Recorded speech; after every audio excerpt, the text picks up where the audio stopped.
7 месеци по инцидентот со родилката од Дебар на која и беа извадени бубрек, матка и јајник, министерот Филипче одлучи да формира комисија и да го разреши доктор Мухамет Асани, иако како што тврди младата мајка Јилдис Веаповска, ресорниот министер за случајот бил информиран уште од првиот ден.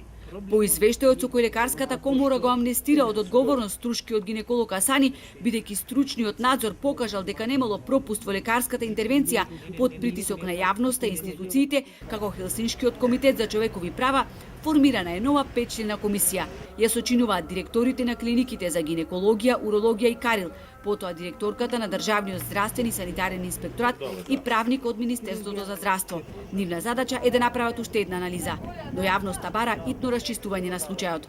Да се испита дали е стварност или не е стварност. Тоа што е направено и што чувме. Ако е тоа така, треба да одговара? Ако неправилно има работено, па треба да одговара.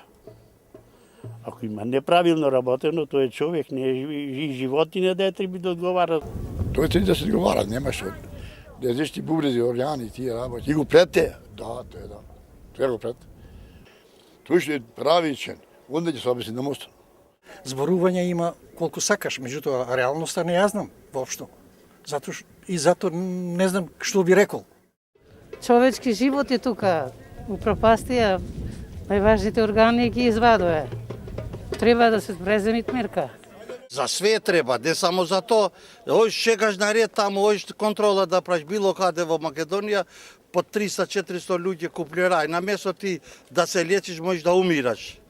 Инцидентот со родилката од Дебар предизвика осуда и реакции на социјалните мрежи. Луѓето бараат одговорност. Ако сакаш да се докажеш како добар доктор, политичар и слично, би им ја одзел лиценцата ако треба и на 10 доктори, затоа што во оваа држава мора веќе да се научат дека никој од нив не е бог и не може да се игра со тук живот, а не да формирате комисии. Која стручна работа? Стручно ја оставија без органи жената, а не знае дали ја породил со машко или женско дете. Од стручни лица до тука сме, коментираат граѓаните. 28 годишната Јилдис Веаповска се сомнева дека доктор Мухамет Асани воопшто бил присутен за време на породувањето, затоа што, како што самата кажа, во дел од извештајот е содржана изјава од Асани, во која тој навел дека таа се породила со машки плод, а јас, вели, дома донесов женско дете.